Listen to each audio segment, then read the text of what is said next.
Welcome once again in Shastri tutorials. तो आज का जो टॉपिक होगा बेटा वो होगा हमारा topic chapter shares. Share chapter हमारा कौन से वॉल्यूम का है? लाउडर। शेयर चैप्टर कौन से वॉल्यूम का है? वॉल्यूम सेकंड का है, वॉल्यूम 2 का, अगर टीएस ग्रेबर के अकॉर्डिंग बात करें। और ये चैप्टर हमारे बोर्ड एग्जाम में कितने मार्क्स का आता है? 17 मार्क्स का आता है, क्योंकि 7 मार्क्स का क्या हो जाएगा हमारा? 7 मार्क्स का हो जाएगा हमारा इशू ऑफ डिबेंचर्स। अगर ये चैप्टर आ गया आपको तो इशू ऑफ डिबेंचर आपको गिफ्ट में मिल जाएगा फ्री में, बस थोड़ा बहुत ऑल्टरेशन होता है वो चेंज आएगा। तो यानी कि 17 मार्क्स को कंफर्म करने के लिए हमें शेयर करना है। जो आज का जो टॉपिक है हमारा शेयर का वो क्या है उसको पकड़ते हैं। चलिए तो उस टॉपिक को ना बता के पहले उसके पीछे दौड़ेंगे हम, वो टॉपिक है क्या। अब देखिए क्या होता है, ये हमारी क्या है, ये क्या हमारी कंपनी है, ठीक है। ये है हमारी कंपनी, और ये कंपनी क्या करती है, इसको क्या जरूरत होती है, किस चीज की जरूरत होती है? इसको फंड्स की जरूरत होती है, पैसे बढ़ाने की जरूरत होती है। तो पैसा कैसे बढ़ाएगा वो ये जो लोग होते हैं, ये कौन है? पब्लिक है। पब्लिक को क्या करती है, वो इशू कर देती है क्या? शेयर। ये इशू किया शेयर, और ये पब्लिक क्या देती है इसको? कैश। पब्लिक इसको क्या देगी? कैश। और ये क्या करेगा? इनको इशू शेयर, और इसकी रिटर्न में इनको क्या दे देगा? कंपनी क्या देगी इनको? कंपनी क्या देगी इसको? डिविडेंड देती है, ठीक है ना। शेयर के बदले क्या दे देगी उनको? डिविडेंड देती है। तो ये तो सिंपल तरीका होता है, इसको बोलते हैं हम इशू ऑफ शेयर। यानी कि हमें कोई शेयर खरीदना है या हमें कोई चीज लेनी है तो उसके बदले क्या देना पड़ेगा उसको? शेयर, ठीक है। ये बात हो गई। दूसरा क्या होता है, सपोज करिए अब जैसे ये हमारी फिर से ये हमारी क्या है? कंपनी। ये हमारी कंपनी है और ये कुछ लोग हैं। ये कौन लोग हैं? ये लोग कौन है? इन लोगों को बोलते हैं हम प्रोमोटर्स। क्या बोलते हैं इनको? प्रोमोटर्स। प्रोमोटर्स होते कौन है? कौन होते हैं प्रोमोटर्स? पता है, कभी सुना है ना? प्रोमोटर्स। प्रोमोटर्स कौन होंगे?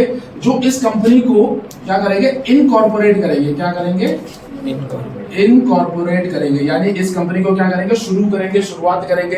रजिस्ट्रार ऑफिस में जाएंगे, रजिस्ट्रार ऑफिस में जाके उसका रजिस्ट्रेशन कराएंगे, या अपना क्या करेंगे? प्रॉस्पेक्टस वगैरह इश्यूज करेंगे। यानी कि जो शुरुआती कंपनी को शुरू करने के पहले जो खर्चे होते हैं उनको बोलते हैं हम इनकॉर्पोरेशन या इनकॉर्पोरेट। और इनको कौन करता है? हमारा प्रमोटर। अब प्रमोटर ने हमारी कंपनी को क्या दी? प्रमोटर ने हमारी कंपनी को क्या दी? अपनी सर्विसेज दी। प्रमोटर ने हमारी कंपनी को क्या दी? सर्विसेज।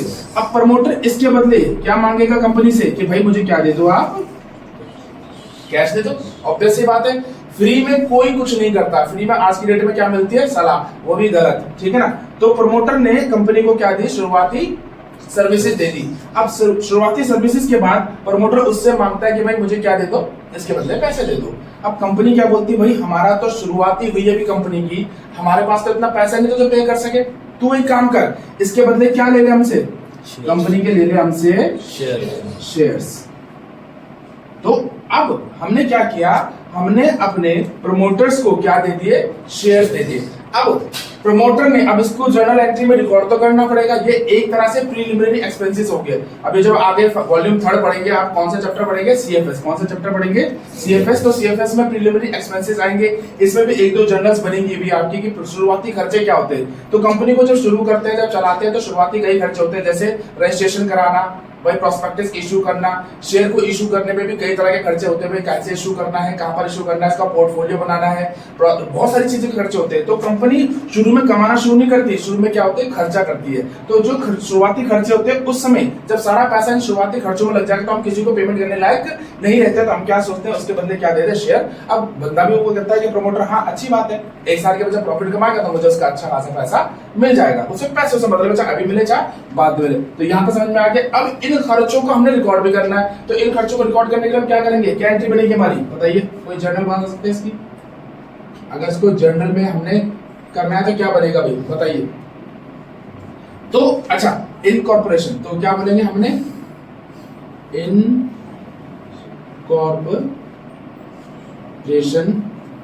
कॉस्ट बोल लो, या इसको बोल लो इनकॉर्पोरेशन एक्सपेंस बोल लो, दोनों एक ही चीज है। और एक्सपेंस हमारे लिए क्या होता है? डेबिट होता है। डेबिट क्यों होता है? सपोज करो 1 लाख रुपए का खर्चा आ गया, तो 1 लाख के शेयर हमने उसको दे दिए, ठीक है। इनकॉर्पोरेशन अकाउंट डेबिट टू क्या लिखेंगे यहाँ पर हम? तो क्या लिखेंगे टू, किसको दिए हमने, किसको देंगे हम, प्रमोटर्स को। ये मान लिया क्या हो गया, ये मान लिया हो गया, ये हो गया मान लिया एक्सपेंस, और ये मान लिया क्या हो गया लायबिलिटी। हमने उसको पैसा देना है, प्रमोटर्स अकाउंट कितना 1 लाख। बात समझ में आ गई। ये हमने इसके खर्चे को रिकॉर्ड कर दिया, अपने पेंडल अकाउंट में रिकॉर्ड कर दिया, और ये उसके नाम पे हमने डाल दिया कि भैया 1 लाख उसको फ्यूचर में दे रहा है। अब उसको जब हम पेमेंट करेंगे तब क्या करेंगे बताइए। अब इसकी नेक्स्ट एंट्री क्या बनेगी, ऑब्वियस सी बात है लायबिलिटी को हम रिड्यूस करेंगे, लायबिलिटी को कैंसिल करने के लिए क्या करेंगे हम, क्या कर देंगे, डेबिट कर देंगे। तो क्या लिख देंगे इसको हम, प्रमोटर्स अकाउंट डेबिट टू क्या इशू किया इसको हमने, to equity share capital account. ठीक है जी, बात समझ में आ गई। तो हमने उतने के उसको शेयर दे दिए।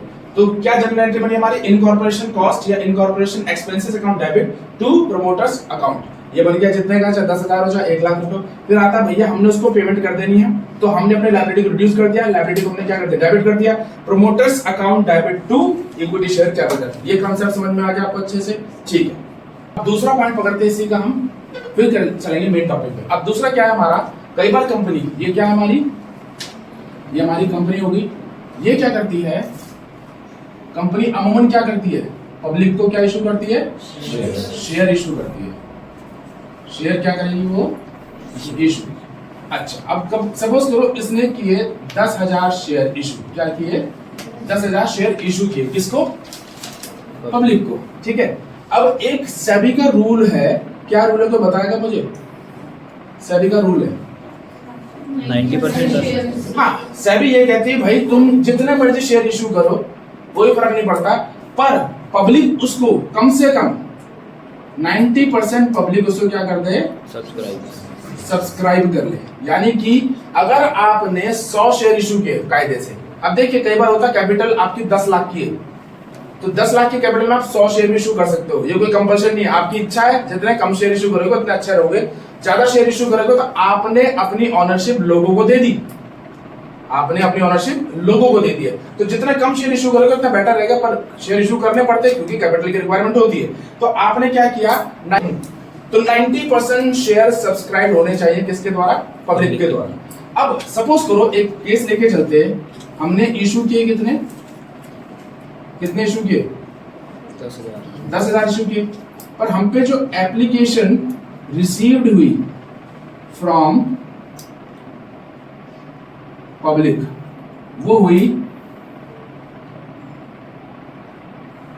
8,000। कायदे से कितनी रिसीव होनी चाहिए थी, 10,000। कायदे से कम से कम कितनी रिसीव होनी चाहिए थी, 9,000, क्योंकि 10,000 का 10% 90 जाएगा मेरे ख्याल से, 9,000 जाएगा, पर हमारे पास ये नहीं आई, इतनी आई। तो अब सपोज करिए 10 रुपए का शेयर था या 100 रुपए का शेयर था, तो हमारे के पास कितना पैसा आ गया, 8 लाख आ चुका है। तो सेबी की गाइडलाइन के अकॉर्डिंग का मतलब ये होता है कि अगर आपके 90% शेयर नहीं पहुंचे, मतलब इशू नहीं हुए, इशू तो कर दिया पर सब्सक्राइब नहीं हुए, तो ये सारा का सारा पैसा क्या करना पड़ेगा आपको, रिफंड करना पड़ेगा। क्या मजा आएगा, इस कंपनी के डायरेक्टर को खुशी होगी, इस कंपनी की काबिलियत में भी क्या लगेगा, शक लग जाएगा कि भैया कंपनी काबिल नहीं है। और सबसे बड़ी बात दिक्कत, जब 8 लाख रुपए आपने इकट्ठे कर लिए पब्लिक से, ये एक दिन में इकट्ठे हुए होंगे, इस प्रोसेस को कई महीने लग गए होंगे। सर पहले प्लान बना होगा, एग्जीक्यूट किया होगा, रजिस्टर्ड किया होगा, वहां पर इंफॉर्मेशन दी होगी, इतने शेयर इशू कर रहे हैं, प्रोस्पेक्टस का खर्चा, एडवर्टाइजमेंट का खर्चा, न्यूज़पेपर में खर्चा, कई जगह पर एडवर्टाइजमेंट का खर्चा क्या हुआ, लाखों रुपए इसी में लग गए होंगे, है ना। और उसके बाद पैसा आने के बाद आप 10% से मार खाकर आपने सारा पैसा वापस कर दिया, तो इस खर्चे को या इस रिस्क को, यहाँ पर रिस्क है कि नहीं है बताइए मुझे। सर यहाँ पर हाई रिस्क है ये। अब सोचो ये 8,000 करोड़ होता तो, 8 लाख करोड़ होता तो, अब 8 लाख करोड़ वापस देने, जेब में आया पैसा, ये तो वही बात होगी, आपको सैलरी मिली आज और कल वापस ले ली गई, आपके दिल पे क्या बीतेगी, सैलरी आते आपके दिमाग में कितने सारे प्रोग्राम बन जाएंगे, यहाँ खर्च करूंगा, वैसा खर्च करूंगा, ऐसा खर्च करूंगा, और आपके अगले दिन सारा पैसा वापस ले लिया, तो मजा आएगा नहीं। तो इस रिस्क को कम करने के लिए कंपनी के पास होते हैं बंदे कौन, अंडर राइटर्स। क्या होते हैं, अंडर राइटर्स। ये कौन लोग होते हैं? ये बहुत बलशाली लोग होते हैं। कहां से? पॉकेट से, जेब से। ये बहुत बड़े इन्वेस्टर्स टाइप के लोग होते हैं। वो कहते हैं कंपनी को डायरेक्टर टेंशन ना ले, तू शेयर इशू कर, तू शेयर इशू कर, 1000 2000 10,000 5,000 शेयर कम पड़ेंगे, मैं अकेला खरीद लूंगा। अच्छा काम कर रहा है वो कंपनी पे एहसान कर रहा है? कोई एहसान नहीं कर रहा है। इसके बदले में कोई भी सेवा फ्री में होती है, उसके बदले में रिटर्न क्या लेगा वो? रिटर्न क्या लेगा वो लेगा सर, रिटर्न लेगा वो हाई कमीशन।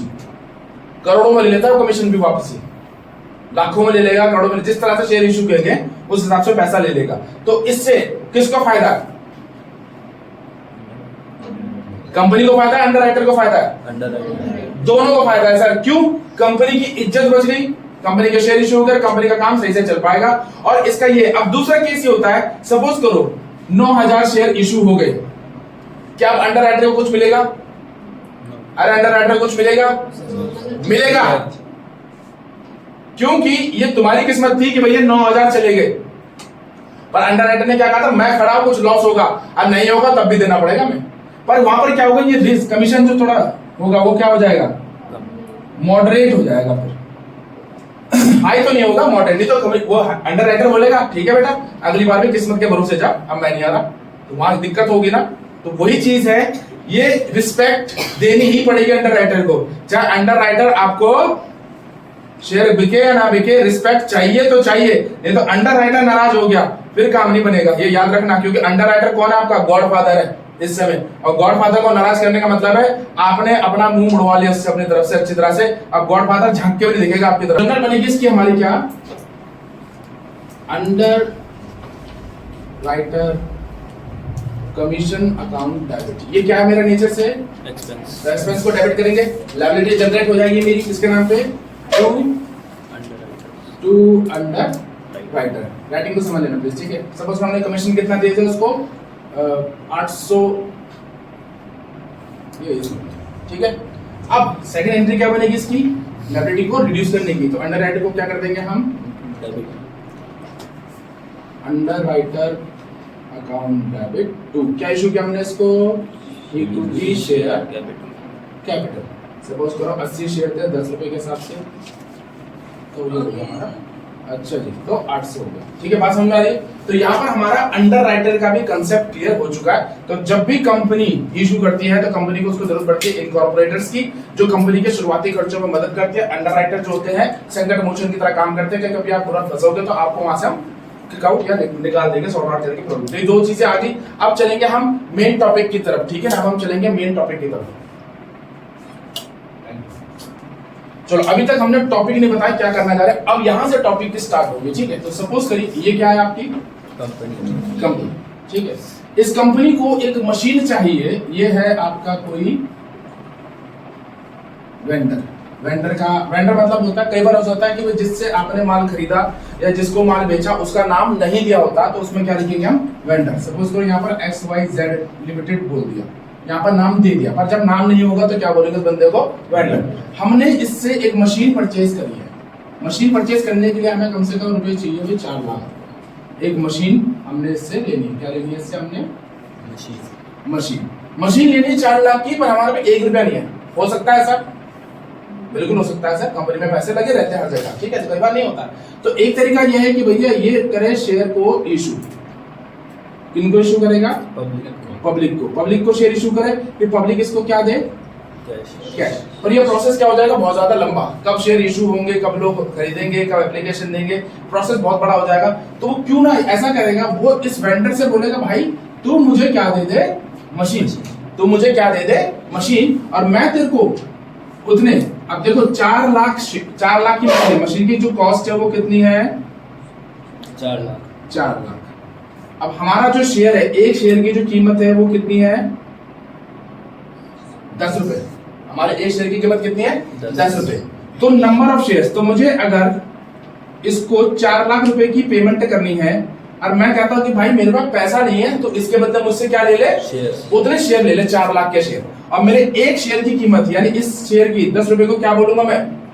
Face value. इसको बोलूंगा मैं फेस वैल्यू। मेरे एक शेयर की कीमत कितनी है? 10 रुपए है, तो मैंने कहा भाई मैं तेरे को 4 लाख रुपए तो दे नहीं पाऊंगा, मेरे पास 4 लाख रुपए नहीं है, तो एक काम कर मेरे से 4 लाख के शेयर ले ले। अब मेरे एक के शेयर की कीमत कितनी है 10 रुपए, तो नंबर ऑफ शेयर का फॉर्मूला हो जाएगा जितने का वो था डिवाइडेड बाय 10, तो मैं कितने शेयर इशू कर दूंगा उसको 40,000 शेयर इसको मैं इशू कर सकता हूं। बात समझ में आ रही है? मैंने क्या किया, वेंडर से XYZ लिमिटेड से 4 लाख की मशीन ले ली, 1 रुपया नहीं दिया, मेरे पास था नहीं, और मैंने उससे कहा भाई मैं तेरे को पैसे नहीं दे पा रहा, तू एक काम कर मेरी कंपनी के शेयर ले ले। उसने कहा ठीक है, तो एक शेयर अगर मेरा 10 रुपए का है तो मैं 4 लाख के लिए कितने शेयर दूंगा उसे 40,000। तो कैसे हो जाएगा 40,000 इंटू 10, तो उसके पास कितना पैसा पहुंच जाएगा 4 लाख। अब देखिए यहां पर क्या हुआ, हमने कोई चीज परचेज की। अगर आप नॉर्मल चीज भी देखें, अगर आप कोई नॉर्मल चीज भी देखेंगे, कोई नॉर्मल चीज भी देखेंगे तो उसमें क्या होता है कि आप अगर कोई फोन खरीद रहे हैं तो फोन आपके पास आया, आपने दुकानदार को क्या दे दिया, कैश। आपने दुकानदार को क्या दे दिया, कैश। ये पेन लेने में गया तो मैंने पेन ले लिया, उसको क्या दे दिया, कैश। पर कई बार ऐसा होता है कि भैया आप पैसे नहीं दे पा रहे, तो आप क्या दे सकते हो, शेयर। तो इसको कहते हैं अदर देन कैश। विजिबल हो रहा है ये, अदर देन कैश, यानी कि जरूरी नहीं है कोई भी चीज ऑक्युपाई करने के लिए, कोई भी चीज खरीदने के लिए हमें शेयर और क्या है पैसे ही देने पड़े। हम क्या दे सकते हैं उसके बदले, कैश। उसके बदले सॉरी अदर देन कैश मतलब उसके बदले क्या दे सकते हैं, अदर देन कैश क्या हो सकता है, वो शेयर। अदर देन कैश के बदले क्या हो सकता है, शेयर। तो इसमें दोनों का फायदा है। मेरा फायदा यह एज अ डायरेक्टर मेरी कंपनी का ये फायदा है कि मुझे अभी अपने खर्चे नहीं करने पड़ेंगे, उस पैसे को मैं कहीं और लगा सकता हूं, है ना। और उसका फायदा क्या होगा कि वो हमारी कंपनी का क्या बन गया, शेयर होल्डर बन गया, उसे फ्यूचर में हर बार प्रॉफिट मिलता रहेगा। तो इसको कहते हैं, टॉपिक का नाम हो गया, हमने क्या किया, purchase. Purchase consideration other than cash. ये विजिबल हो रहा है? तो यहां पर हमारा टॉपिक निकल के आ गया बाहर, purchase consideration other than cash. और ये बोर्ड एग्जाम में बेटा ये टॉपिक 4 मार्क्स का 100% होता है। 4 मार्क्स का 100% आता ही आता है। शायद ही कोई ऐसा क्वेश्चन पेपर बनाओ जिसमें ये टॉपिक आता ना हो। ये टॉपिक या तो शेयर में आएगा, डिवेंचर में आएगा। शेयर में सीख गए तो डिवेंचर पे अपना आप ही आपको आ चुका है। तो ये टॉपिक आज हम करेंगे, अब डिटेल से जाएंगे हम, ठीक है। कहता है x limited purchase the business of Ram brothers. तो 2 बंदे आ गए, एक आ गया राम ब्रदर और एक हो गया हमारा एक्स लिमिटेड। तो आप मुझे बताइए एक्स लिमिटेड कौन है और राम ब्रदर्स कौन है। एक्स लिमिटेड कौन है, जो परचेज कर रहा था। परचेज करने वाले कौन हो गए, आप। ये हो गए आप, ये कौन हो गए, आप हो गए। और ये कौन हो गया हमारा, ये हमारा वेंडर हो गया। उससे हमने कितने का खरीदा, 1,80,000 का। जो हमारा जो परचेज कंसिडरेशन है वो कितना है, 1,80,000 की। क्या खरीदी हमने उससे, purchase of business payable in fully paid equity share, यानी कि 1,80,000 के ही हमने क्या करने, इक्विटी शेयर। और हमारी फेस वैल्यू कितनी है शेयर की, 100 रुपए each. What entry will be pass in the book of x. तो हम अपनी किताब में, यानी एक्स, हम कौन है, एक्स लिमिटेड, हमने अपनी किताब में क्या एंट्री बनाएंगे, जब कंडीशन होगा, केस नंबर 1 है हमारा कि जब शेयर इशू होगा पार पे। पार का मतलब नहीं, पार का मतलब, यस रविकांत, पार का मतलब, यस तनुश्री, पार का मतलब क्या होगा, पार का मतलब, यस गुरमीत, पार का मतलब, बहुत अच्छे बेटा। समीक्षा, यस अविका, पार का मतलब,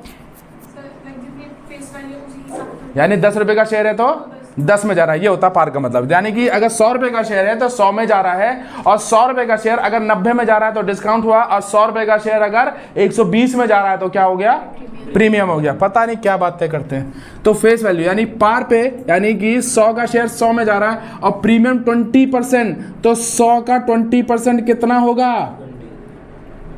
20। यानी कि हमारा फेस वैल्यू थी कितनी, 100 रुपए, तो हमारा शेयर कितने में जा रहा है, 120 रुपए में जा रहा है। 20 रुपए एक्सेस में जा रहा है। क्यों, हमारी कंपनी की क्या अच्छी है, गुडविल अच्छी है, मार्केट अच्छी है। तो हमारा 100 रुपए का शेयर 120 में लोग खरीदने को तैयार हैं, और जब हम उनको पैसा वापस करेंगे तो कैसे देंगे, 100 रुपए के हिसाब से। यानी 20 रुपए हमारा टोटल क्या हो जाएगा, 20 रुपए क्या है हमारा, सिक्योरिटी प्रीमियम रिजर्व है, ये हमारा प्योर प्रॉफिट है, इसके बाद में बताएंगे, ठीक है। तो ये 2 पॉइंट ऑफ व्यू से करना है। तो सबसे पहली जर्नल क्या बनेगी हमारी, मशीनरी को, सॉरी बिजनेस को परचेज करने की, एसेट को परचेज करने की। तो एंट्री क्या बनेगी हमारी, सन्ड्री एसेट्स अकाउंट डेबिट, क्योंकि हमारी एसेट क्या होगी, इंक्रीज होगी परचेज करके। अगर एसेट का नाम ना दिया हो तो सन्ड्री एसेट लिख दिया करेंगे, नाम दिया जैसे फर्नीचर लिखा है, बिल्डिंग लिखा है या मशीन लिखा है तो मशीन लिखेंगे। और किससे लिया हमने, टू राम ब्रदर्स से, ठीक है। कितने की ली भाई, टोटल 1,80,000। अब इसमें हमारे 2 केस हैं, केस 1 और केस 2। तो केस 1 पे भी यह एंट्री पहले पड़ेगी, केस 2 पे भी यही एंट्री पहले पड़ेगी। तो हम इसको 2 बार लिख के एक ही बार कर लेते हैं। अब यहां पर हो जाएगा हमारा केस 1।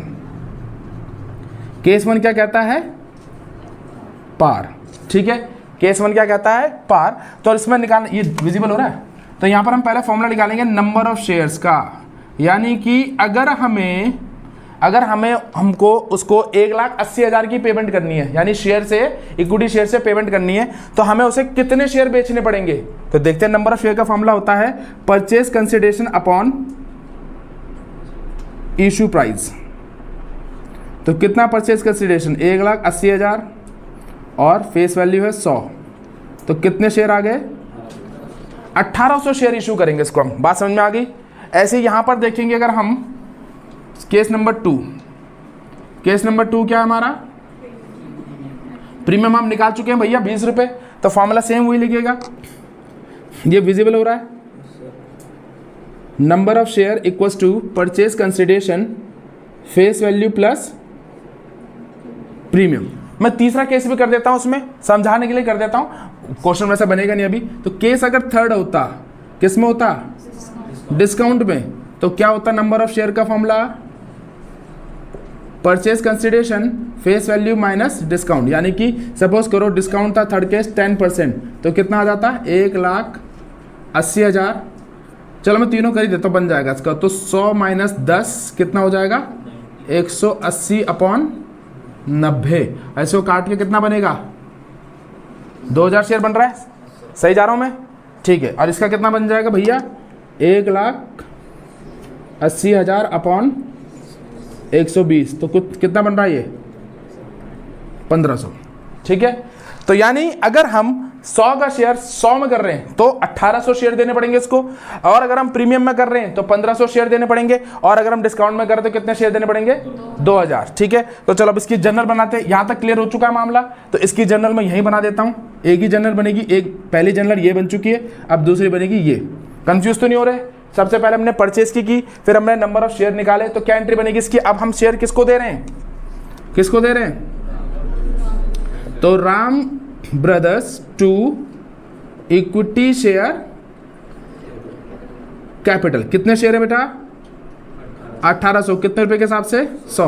तो कितनी पेमेंट हो गई, 1,80,000 और 1,00,000। यहां तक कॉन्सेप्ट क्लियर हो गया पार का।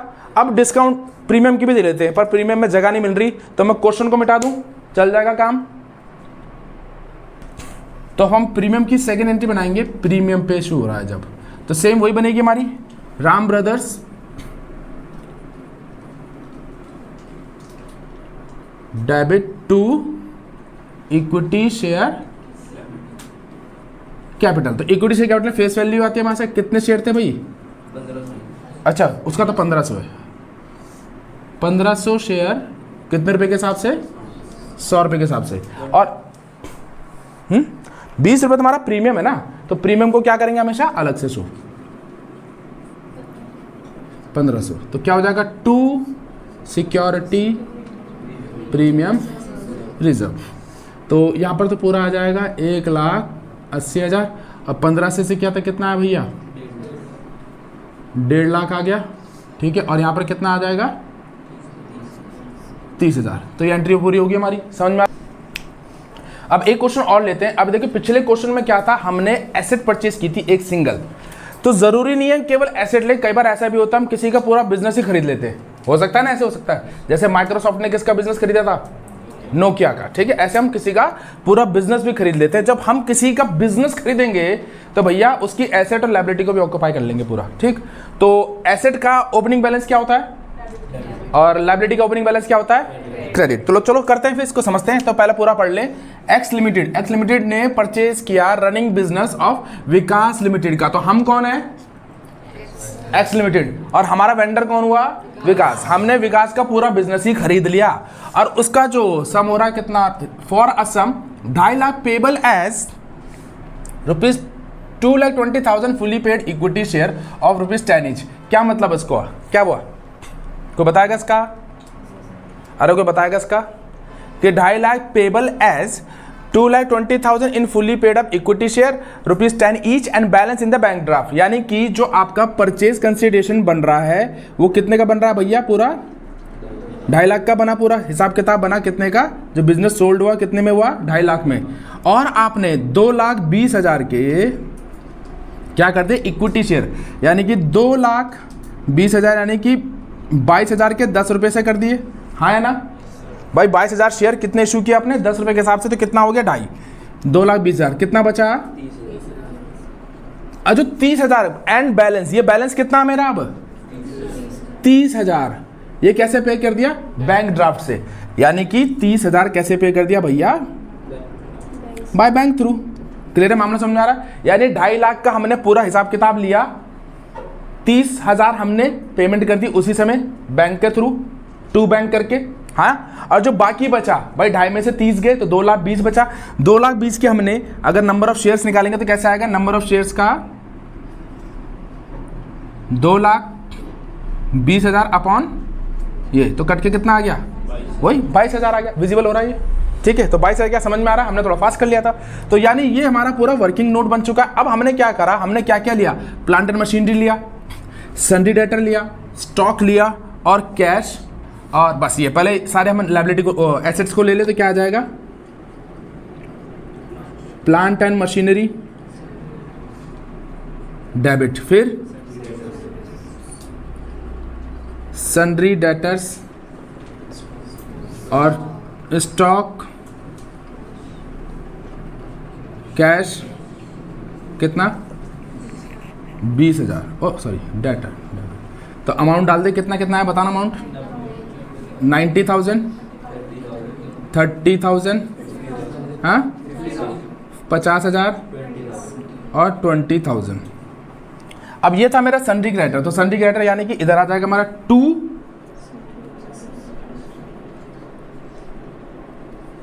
सन्ड्री क्रेडिटर कितना है, हाँ 20,000, ठीक है। अच्छा यहां पर कोई चीज की कमी पड़ी है, बताएगा कोई मुझे, यहां पर हमने वेंडर का नाम तो लिखा ही नहीं, हमेशा वेंडर बनता है। एंट्री क्या बनती है, sundry asset account debit to vendor, यही बनती थी ना एंट्री। तो टू वेंडर कौन है, विकास एलटीडी। कितनी अमाउंट आएगी इसमें, अब सवाल यह है अमाउंट 2.5 लाख आएगी या 2,20,000 आएगी, बताइए सोच के बताइए, जल्दी बताइए क्या आएगी अमाउंट, 2,20,000 या 2.5 लाख। क्योंकि सौदा पूरा कितने का भाई, हमको ये जो स्टेप होगा ये तो अगली एंट्री में आएगा ना, तो कितना आ जाएगा पूरा 2.5 लाख। अब इसका टोटल करो कितना आ रहा है, 270।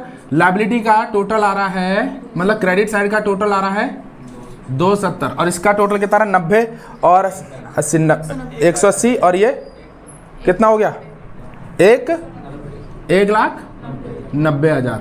तो कितना बैलेंस कम आ रहा है, 80,000 कहाँ कम पड़ रहे, इधर या इधर, डेबिट में क्रेडिट में, हाँ। तो हमने देखा कि भैया इसका टोटल कितना आ रहा है 2,70,000 और इसका टोटल कितना आ रहा है 1 लाख। अब यहां पर एक चीज समझने की, अगर बैलेंसिंग फिगर, ये बैलेंसिंग फिगर होगी ना बेटा, कितनी आ रही बैलेंसिंग फिगर 80,000। अगर बैलेंसिंग फिगर डेबिट में आएगी या तो बैलेंसिंग फिगर क्रेडिट में आएगी। यहां पर समझ के रखना मेरी बात को, ये हमेशा आएगा क्वेश्चन, अक्सर क्वेश्चन ऐसे ही फंसता है। बैलेंसिंग फिगर या तो डेबिट में आएगी या तो क्रेडिट में आएगी। अगर डेबिट में आती है तो उसको नाम देंगे हम किसका, गुडविल का। तो दोबारा देखते हैं, अगर बैलेंसिंग फिगर डेबिट साइड में आती है तो क्या लिखेंगे आप, गुडविल अकाउंट, और अगर क्रेडिट में आएगी तो क्या लिखेंगे आप,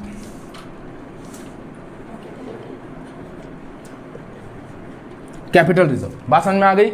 इस तरह के क्वेश्चन में जब भी हम किसी के रनिंग बिजनेस को ऑक्यूपाई करेंगे, हमेशा बैलेंस शीट फिगर या तो डेबिट में आएगी या तो क्रेडिट में आएगी। डेबिट में आने का मतलब है कि भैया हम उसको ये एक्स्ट्रा पैसा 80,000, जो 80,000 है वो क्यों दे रहे हैं, उसकी गुडविल का दे रहे हैं। तो यहां लिख देंगे हम गुडविल और बैलेंसिंग फिगर। समझ में आ गया भाई, कोई इशू? और अगर इधर आता तो क्या लिखता था, टू कैपिटल रिजर्व, कहानी खत्म, ब्रैकेट में बैलेंसिंग फिगर। यहां तक एंट्री ओके है।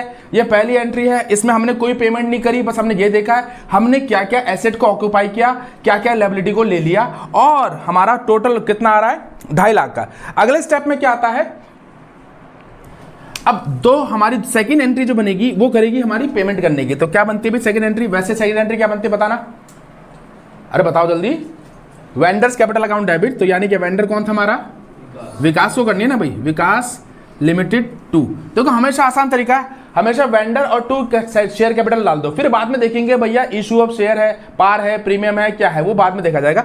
पहले ये 2 एंट्री डाल दो, 2 इक्विटी शेयर कैपिटल। और अगर इसने ये पेमेंट नहीं की होती, कौन सी वाली, ये वाली, तो हम पूरा 2.5 लाख का लिखते। भाई पेमेंट कर चुका है तो क्या लिख देंगे, 2 बैंक लिख देंगे। कितनी पेमेंट की भाई ने, 30,000। तो ऑब्वियस सी बात है यहाँ पर 2,20,000 ही आएगा, क्योंकि ये हमारा कितना है, ये 2.5 लाख है। और हमको पता भैया कितने शेयर इशू हुए हैं, नंबर ऑफ शेयर कितने इशू हुए हैं, 22,000। तो यहाँ पर कितना आ जाएगा, 22,000 इंटू, अरे बोलो ना, 10 का शेयर है ना, तो कितना आ गया। बात समझ में आ रही है, पूरी सही हो रही है एंट्री, है ना। तो बस यहाँ पर हमारा क्वेश्चन फिनिश हो गया, क्लियर है। चलिए यहां पर हमने कर दिया गुडविल, बैलेंसिंग फिगर हमारी कहां पर आई, गुडविल। इसी क्वेश्चन को हम चेंज करते हैं हल्का सा, क्योंकि इसको चेंज करने का फायदा ये होगा हमारा टाइम बच जाएगा और हमारी वीडियो की लेंथ में नहीं बढ़ेगी। तो हम यहां पर एक चीज और जोड़ देते हैं, बिल्डिंग, बिल्डिंग जोड़ देते हैं 60,000 की। चलिए तो बिल्डिंग जब 60,000 की जोड़ दी जाएगी तो हमारा क्वेश्चन क्या बन जाएगा, 60 नहीं 90 ले लेते हैं, कैलकुलेशन अच्छी हो जाएगी, 90 ले लेते हैं, ठीक है। तो चलो जी, अब इसकी पहली ट्रांजैक्शन क्या बनेगी, इसको ही रहने देता हूँ मैं, पहली वहां बना देता हूँ, ठीक है। तो पहली ट्रांजैक्शन क्या बनेगी मेरी, वही प्लांट एंड मशीनरी, बोलते रहना जरा, सन्ड्री डेटर्स, स्टॉक, अब ये आ गई हमारी एक बिल्डिंग, और भी कुछ, और कैश। अमाउंट बताना फटाफट जरा, 90,000, 30,000, 50, 90 और 20,000। और यहाँ पर आ जाएगा 2 सन्ड्री क्रेडिटर। राइटिंग थोड़ी ऐसे समझ लेना, मैं मुझसे बोल रहा हूँ, 2 सन्ड्री क्रेडिटर कितना भैया, 20,000। और भाई जो हमारा वेंडर है 2 विकास, वो कितना था, अब यहाँ पर आ रहा है लायबिलिटी में और क्रेडिट में 270, और इधर कितना आ रहा है, 180 और 90 है, 210 पक्का, अरे सही है भाई, 210 आ गया। तो बैलेंस फिगर किधर आ रही है, 210 कैसे आएगा, 280 आ रहा है। तो यानी कि ये टोटल कितना आ रहा है, डेबिट का 280 और लायबिलिटी क्रेडिट का 270। तो बैलेंस फिगर कहाँ गई मेरी, क्रेडिट में कितने की, तो 10,000 मेरा यहाँ चला गया। और हमने बताया था आपको, यहाँ जब वापस बैलेंस फिगर अगर क्रेडिट में आएगी तो क्या हो जाएगा, कैपिटल रिजर्व। तो यहाँ लिख देंगे हम 2 कैपिटल रिजर्व और बैलेंसिंग फिगर, ये हो गया। फिर उसके बाद अगली एंट्री यही पड़ जाएगी, कोई फर्क नहीं आएगा, क्यों, हमारा वो तो वही है ना भैया, 2.5 लाख और ये सब चीजें। तो आई होप यहाँ पर दोनों पॉइंट क्लियर हो चुके हैं, तो बस ठीक है। तो इन दोनों पॉइंट्स को अच्छे से करिएगा, इसके फर्दर क्वेश्चंस होंगे उनकी प्रैक्टिस करिएगा। नहीं आएगा समझ तो मुझे कमेंट कर देना, मैं विद इन 24 आवर्स उसको सॉल्व करके दे दूंगा। तो till then take care, bye.